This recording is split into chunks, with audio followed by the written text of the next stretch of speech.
प्यारे बच्चों, आज हम उर्दू की एक नज्म पढ़ने वाले हैं। उससे पहले हम साबिका मालूमात का जायजा लेते हैं। प्यारे बच्चों, हम किस मुल्क में रहते हैं? हाँ, हम हिंदुस्तान इस मुल्क में रहते हैं। किस मुल्क में रहते हैं? हिंदुस्तान।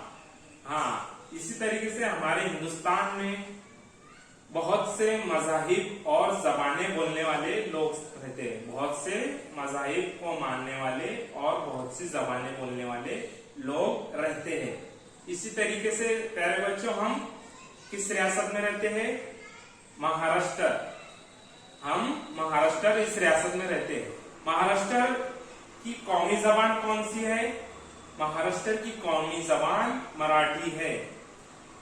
इसी तरीके से प्यारे बच्चों, हमारे घर में जो जबान बोली जाती है उसे मादरी जबान कहते हैं। कौन सी जबान कहते हैं? मादरी जबान। मादरी जबान यानी माँ की जबान। हाँ, तो प्यारे बच्चों, हमारी मादरी जबान कौन सी है?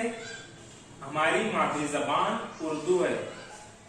इसलिए प्यारे बच्चों, आज हम उर्दू जबान हमारी इस नज्म की मालूमात हासिल करेंगे। शुक्रिया।